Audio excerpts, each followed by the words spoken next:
All right, I guess we're on.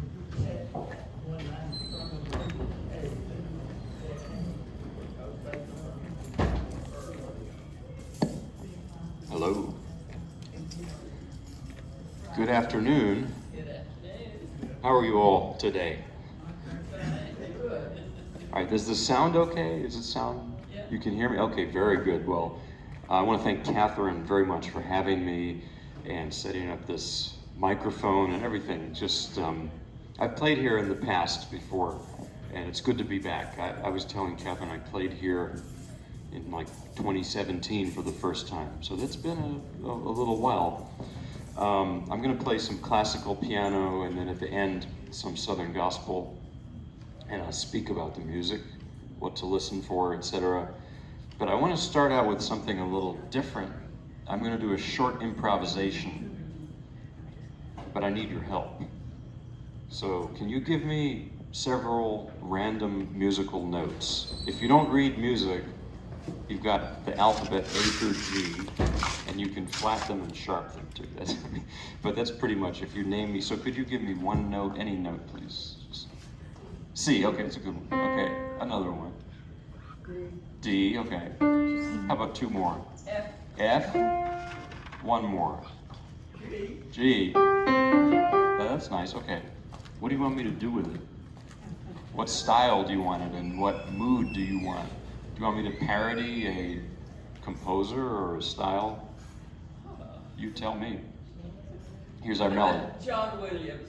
John Williams. Okay, I could try, like the film composer, right? That could be anything. That could be anything, yeah, but let's see what happens. I don't know, thinking Hollywood films, okay.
So I tried to, I don't know if that sounded like John Williams. I don't know what that was, but it was just whatever. That's good. 4 notes, and the reason I like to do improvisation is, there's a few reasons. One is it helps me to sort of settle in a little bit. But also I think that if you look at history, what we call classical music, which is really so many different styles, what we call classical music is really rooted in improvisation, like all music. And it's improvisation in classical music became less of a thing more recently. It's just an odd fact. So at any rate, the project I'm doing now, I'm playing violin music adapted for the piano. I'm still doing that. I've been doing this for a while now. Last time I was here, I was.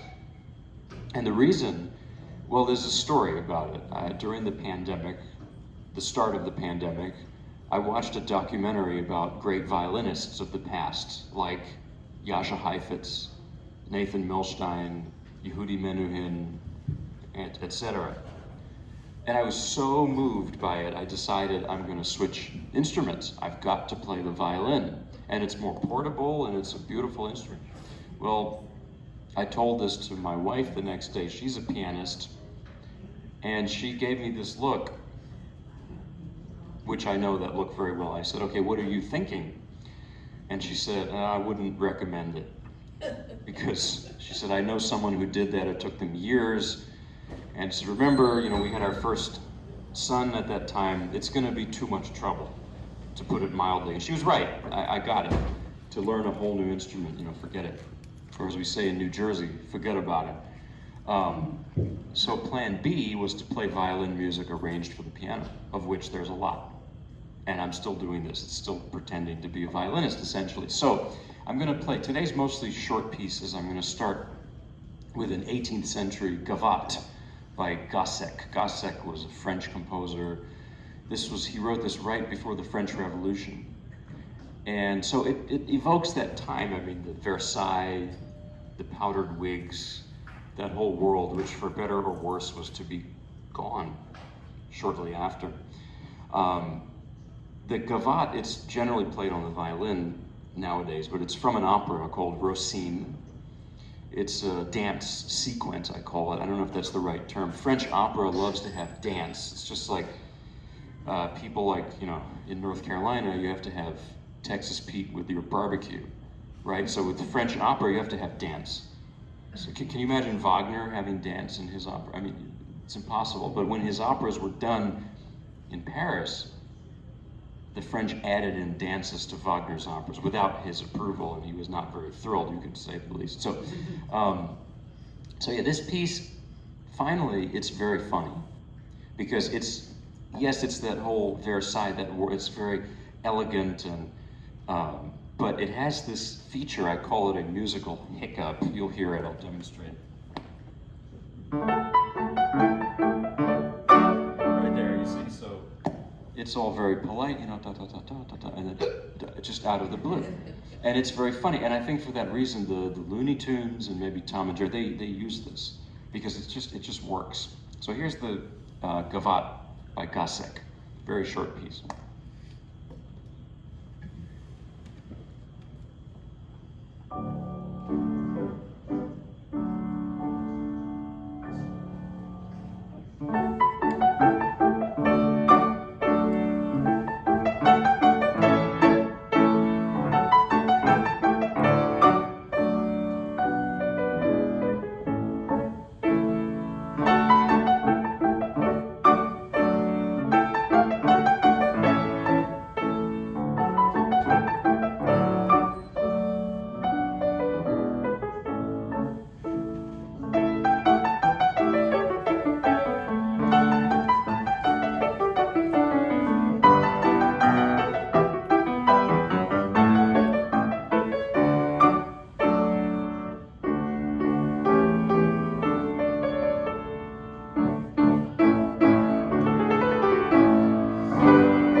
Would that have been written before you had an instrument like this piano?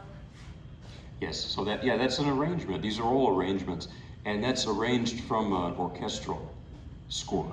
So, and it's been adapted for many, violin plays it, but that's the pianos at that time. They had pianos, in addition to harpsichords, of course, but the pianos at that time were a little smaller, and their range was about, I'm not a historian, but the range was not quite as big. I mean, you had like from here to here, and I mean, I played two notes in the bottom, but so Mozart's time, right? And Mozart, by the way, was friends with Gossek. They knew each other. So yeah, it was a different instrument for sure, but soon to expand. And I'm not going in exact chronological order because, well, I'm not good with dates, number one, but also I just like to jump around. So another short piece. This is Dvorak. We're fast forwarding to the late 19th century, and he was Czech, of course. He was a Czech composer. Loved folk music very much. Not only his own, which is mostly gypsy music, klezmer music from Eastern Europe, but when he came to America, he spent considerable time here. He was just floored by what he heard. He heard spirituals, he heard Native American melodies, etc. And he told the young composers at that time to use, African American spirituals, etc., to use that as the raw material for their compositions. And some did, so still do. So, yeah, Dvorak was a fascinating figure. I'll tell you this, I was debating whether to tell you. I know someone, I won't tell you who the name is, but I know a person who's a pianist and absolutely hates Dvorak. And I found it interesting. I had a conversation with them. And I said, why do you hate Dvorak so much? Because I love Dvorak, And they said, Dvorak's music, it reminds me of a farm, I said, a farm. I'm intrigued. It gives me the feeling of I'm in a rural area. They said I can almost smell the cows from the music. And I said, well, that's great. You gave me two more reasons to love Dvorak even more. One is, well, I love rural areas. I grew up near New York. There's no rural anything there. And then the second reason is the fact you hate him so much might mean there's something there. That's often a good sign if someone is loved and hated in music, at least. So anyway, this piece is it's a vocal piece called Songs My Mother Taught Me, from the Gypsy Songs. But it's usually you hear it on violin. Fritz Kreisler played it, among others, and he arranged it, actually. Now, I don't sing, I wish I could, but if I were to sing, the text for this is absolutely beautiful. The text is, I recall the songs my mother taught to me, and now I teach them to my children. So it's a very beautiful text. So here is this piano arrangement by Russian composer Eduard Schutt. Again, this is the solo piano version of it. Songs My Mother Taught Me by Dvorak.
dreamy piece. I just love that melody and everything. So here's a piece by, and I'm going to play some composers who you don't hear that much nowadays.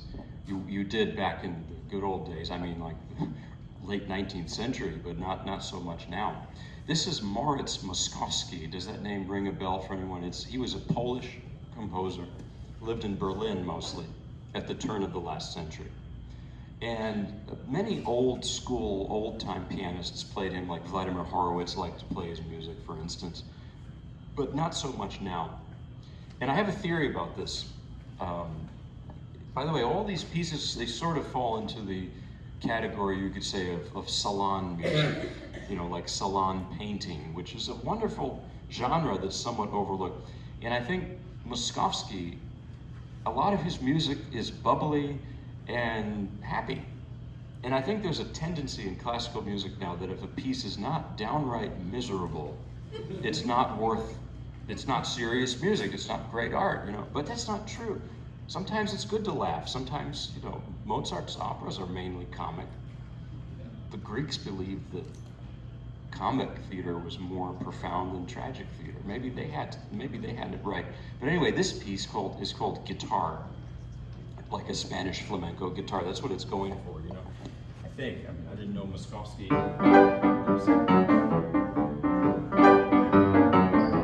So, Moszkowski's friend, Pablo de Sarasate, was a Spanish violinist, and he heard this. It's a piano piece originally, and Sarasate said, "Oh, this is fantastic. It sounds like my native, Spanish music, so I'm going to arrange it for violin." And he did, and usually that's the version you hear.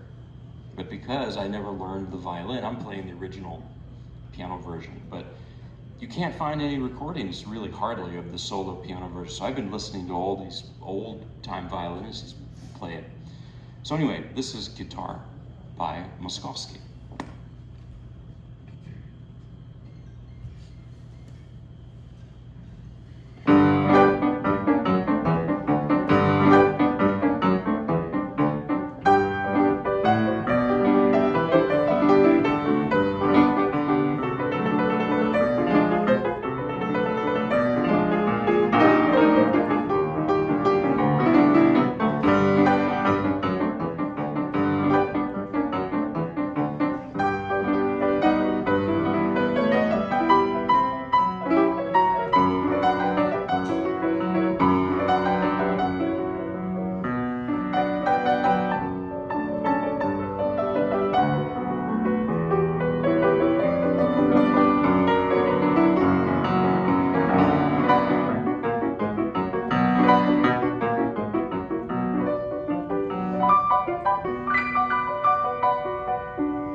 sunny piece. It's nice. It's like bubbles, champagne bubbles or something. So now I'm going to play something. This is a piece by Sergei Rachmaninoff. It's called Daisies. It's a vocal piece originally, and you hear it a lot on the violin. And Rachmaninoff himself made this piano solo version of it.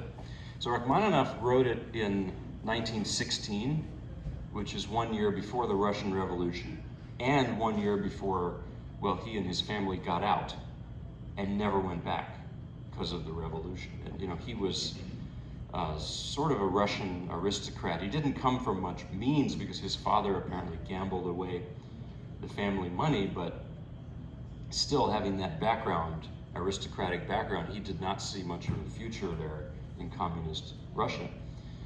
And although it's much later, it reminds me of my mother and my uncle, who we lost recently. My mother is from Russia, and she came in 1980 and has never gone back and does not want to go back, still because of, what's going on there, to say the least. So it just makes me think. And my uncle Boris, who was a writer, and we were very close, and he would tell me, he would listen to me practice Rachmaninoff and say, you play the notes, but it doesn't speak Russian yet. So I hope it's starting to speak Russian. I'm trying.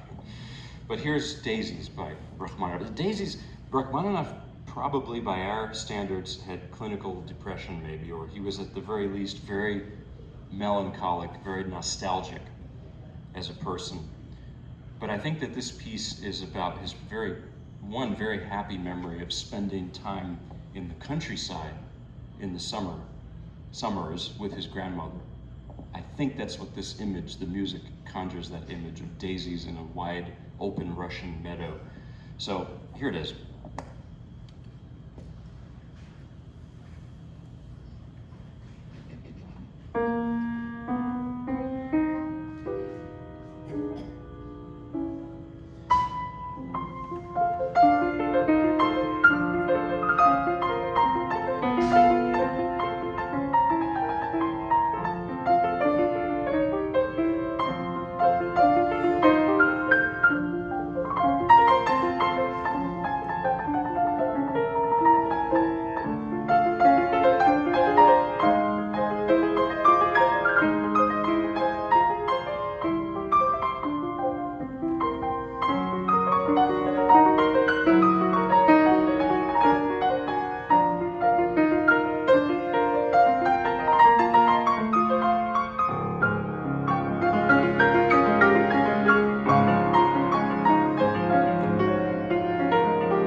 These are all short pieces, which, yesterday I played, so I was playing the first movement of a Beethoven concerto. It's actually the violin concerto by Beethoven, which Beethoven himself adapted for piano. So that first movement alone is 25 minutes or so. So I was apologizing to people yesterday. I'm sorry it's so long, and then I almost wanted to say, well, I'm sorry these pieces are so short. So now I'm going to play another very short piece. This is Maurice Ravel, who was a French composer, lived in the early 20th century, first part of the 20th century. And we usually think of him as an impressionist, although both Debussy and Ravel, they didn't love that term. But I was just reading about how, like the Impressionists, Ravel and Debussy, they were quite controversial at the time. I mean, people did not like their music. Saint-Saëns in particular, who I love. Saint-Saëns, great composer, but was not having it with what they were doing. It's just like the painters, Monet and Renoir. People said, what's the matter with them? They need glasses. It's all fuzzy. So Gabriel Fauré, who's one of my favorite composers, taught Ravel, but Fauré wrote in a letter to Ravel. Well, Ravel wrote his beautiful string quartet for Fauré, and Fauré wrote, "Dear Maurice, it's clear to me that this string quartet you have written is a complete and utter disaster." Very encouraging, right? So, but at any rate, Ravel, he was kind of, there's a few ingredients I'd say to his style. One was the sort of color effects of Debussy, right? Then also, he loved jazz, and jazz musicians loved him. There was this kind of mutual influence. The second movement of his violin sonata is called Blues. I think it's the second movement. So you're going to hear some jazzy,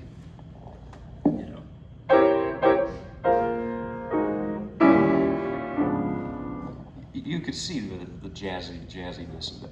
And finally, even though he was French, his mother was Basque. He was born in the Basque region, and his first language was Spanish, not French. So I think that's interesting. Bolero, he wrote Bolero. That's a Spanish-themed piece.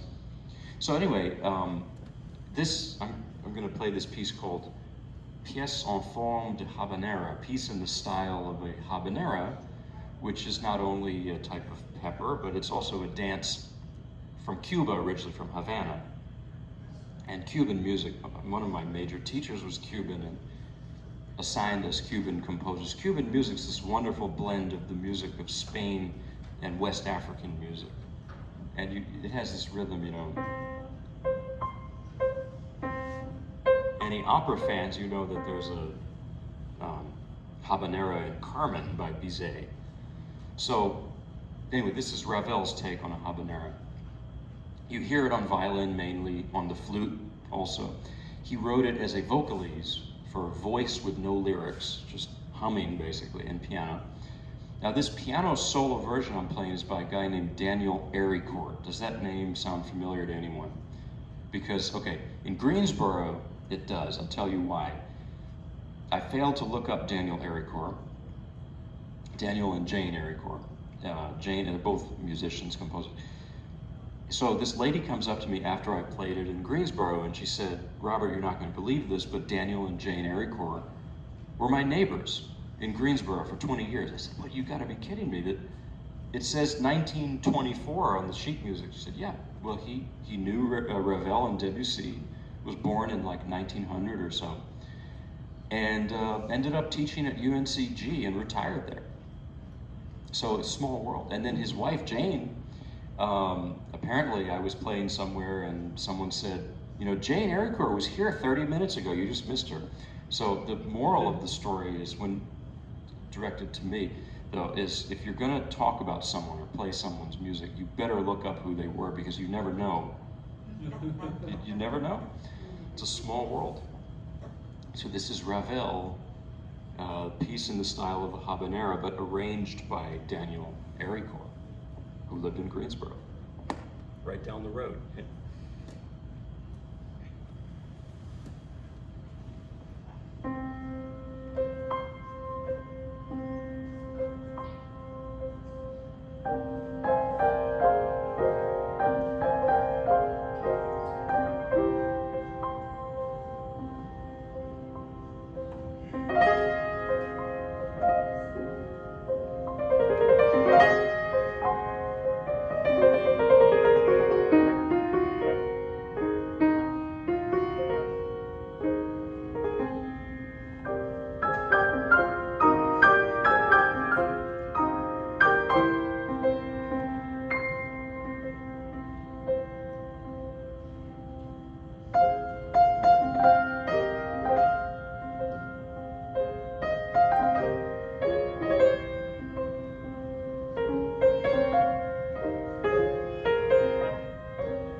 That's Ravel. I'm going to play now another French composer. This is from earlier in history, late 19th century, maybe a more conservative style. I mean, the Ravel style now is a very much accepted sound, you know, but at the time it was considered, you know, really bonkers.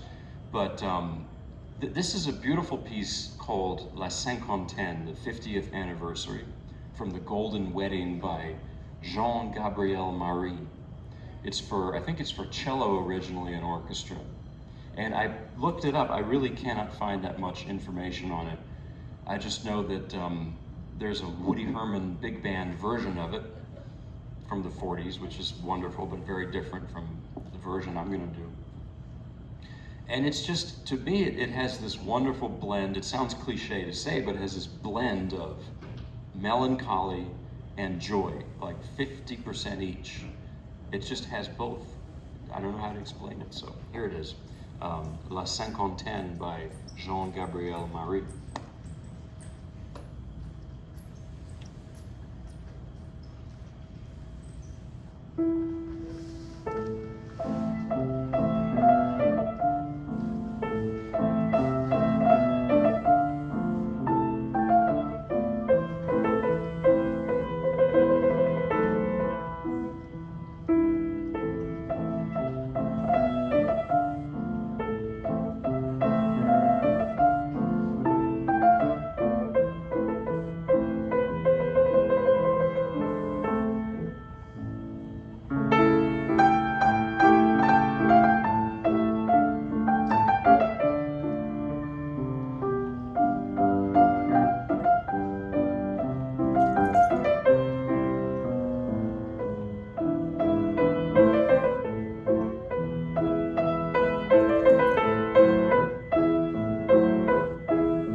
few more things here that's in this kind of salon vein. This is Fritz Kreisler, the Caprice Viennois. Of course, it's a violin piece originally. And Fritz Kreisler he was Viennese, and there's nothing more Vienna than Fritz Kreisler, I would say. Fritz Kreisler and Johann Strauss Jr., that's Vienna. And in a really sad, tragic twist of history that, Kreisler was Jewish, and when the Nazis came to power in the 1930s, he got out with his family, and luckily, he had a very good life in this country, came to America, lived in New York. But it's so tragic to think that he was so Viennese, his music is so Vienna, and ultimately he was completely rejected by that culture. Just to put it mildly. I mean, it's disgusting. It's really awful. So, but at any rate, this is an early piece of Kreisler, and it has this characteristic, it's a German word, Gemütlichkeit, which means coziness, contentment. I had a friend tell me, he's Austrian, he said, Gemütlichkeit is you're sitting by the fireplace drinking hot chocolate, it's snowing outside, and you feel cozy. That's Gemütlichkeit. And that's what this piece is, because he said it's a hard word to translate. It's a feeling, it's not really a thing. So Fritz Kreisler, Caprice Viennois. Another note, Kreisler and Rachmaninoff, who I played earlier, they became friends. They played together. They were sort of played pranks on each other too. That's a whole other topic. But anyway, here is the Kreisler's Viennese Caprice, Caprice Viennois.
Is it okay if I go a little past 4? Is that okay? All right. I don't want to keep anyone like too late. But dinner's not going to be at 4, so. Okay, that's the important thing. We don't want to miss food. Food is really an essential thing. So I'm going to play a little longer piece now. This is the first movement of the Franck Sonata for violin and piano, arranged by Alfred Cortot for solo piano. First of all, it's not Frank Sinatra, it's Franck Sonata. It sort of sounds like that. That's a dad joke right there. So this is an iconic piece, of course. César Franck was born in Belgium, but mostly lived in France. He was the opposite of Mozart in some ways. If Mozart was the child prodigy who wrote, as a 3-year-old, although they say now that his dad helped him a lot when he was 3, but that's a different. But Franck wrote most of his music later in life, and so he was more of a late bloomer. This sonata, there's a fictional violin sonata in Marcel Proust in Swann's Way, the first novel of the À la Recherche du Temps Perdu, the big set. And this fictional violin sonata, it's so symbolic in the plot and everything. And many people say that it's based on the Franck, probably is. And I would say that, you read Proust, it's not a regular story, like from point A to point B. There's character development. It's not like that. It's these long, drawn out, like stream of consciousness type thing. Memories, long flashbacks. That's the word. And that's what this sonata is like. It just sort of floats in this very French perfume like atmosphere. And anyway, that's how I describe it, as a stream of consciousness. So here's César Franck's violin sonata. I'm just going to do the first movement because I'm still working on the other movements. It's not so easy to learn it. So, at least not so easy for me.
couple more pieces here. This one is a short one. This is famous too. The Meditation from Thais by Massenet, for violin originally. And it's from an opera, 1891 opera called Thais by Massenet. And I'll tell you the story behind the opera. It takes place in Alexandria, Egypt, at the end of the Roman Empire. And Thais is this young woman who worships Venus, the Greco-Roman gods and goddesses as well, all of them. And there's a young man who's an early Christian monk who has the job or the task to convert her. And in the process falls in love with her, because that's what happens in operas. You know, it's not an opera without a love story. So the piece is played in the opera by violin and orchestra. It's not sung. It's done as an interlude, and it became very popular with violinists, you know, to play it in concerts because it's such a beautiful melody, beautiful piece. So here's the Meditation from Thais by Massenet. I'm going to take a little water first. That Franck got me a little winded, so here.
more classical, then a little gospel, so we're almost there.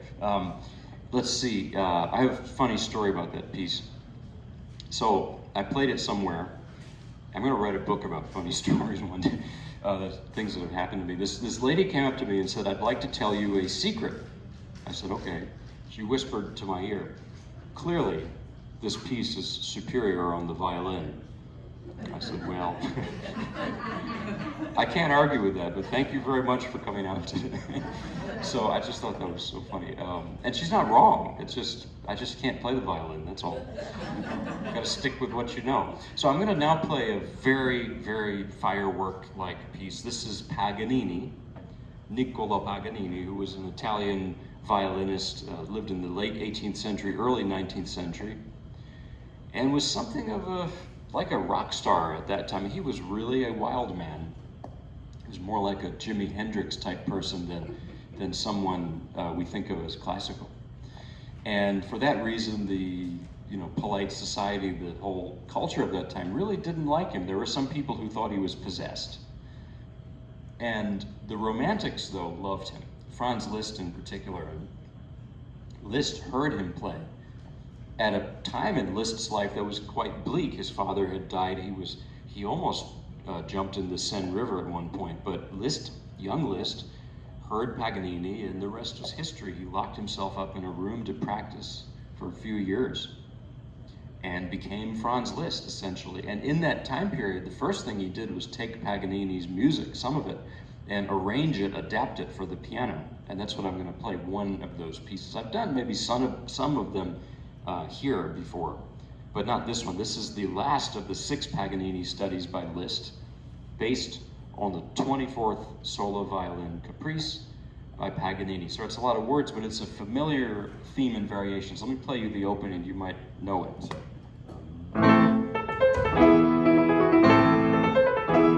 So.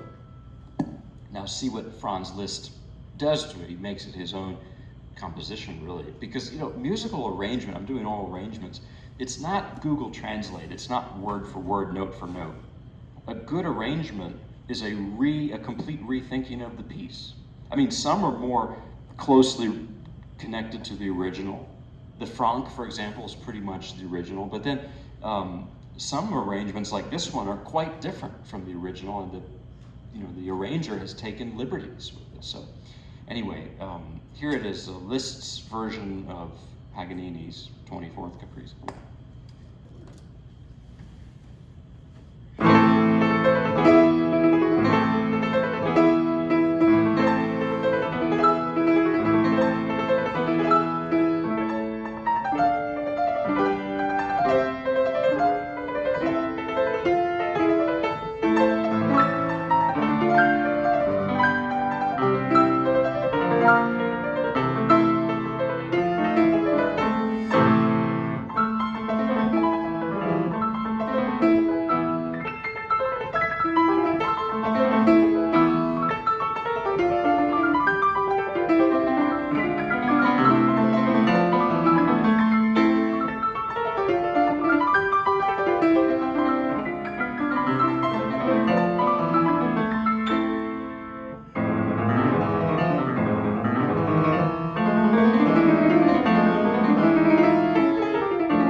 It burns calories.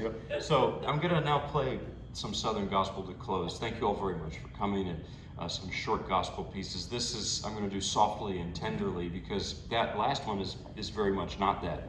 So here it is.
A really short one, more upbeat. This is He's Got the Whole World in His Hands, spiritual, of course. And I'm going to try to do it in the style that Mahalia Jackson sang. And of course, she was, I think, one of the greatest musicians ever, who ever lived.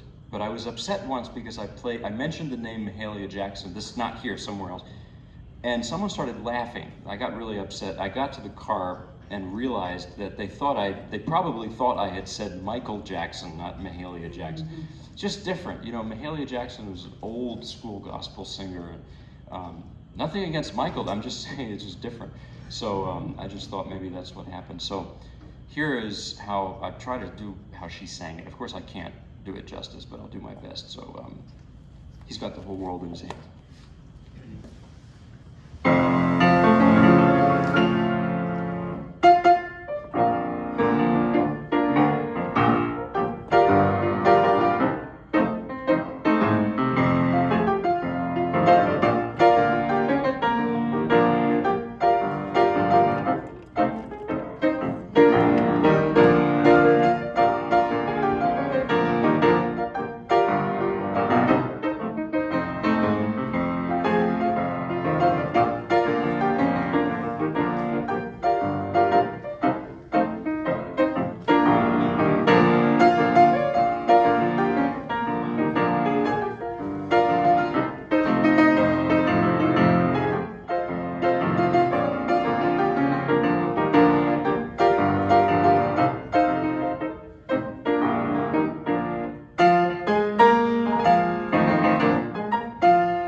So yeah, we might call it a day here. Thank you very much for coming. Thank you, Catherine, for having me. And as always, love to be here. It was a real pleasure to see you all, play for you. If you like, stay in touch. I have a little guest book thing. You can put your email. The reason being, I could send you YouTubes if you like YouTube, or just look it up if you want more piano music like this. So anyway, thank you all very much. Have a wonderful weekend and enjoy what remains of the temperate weather. So, yeah. See ya.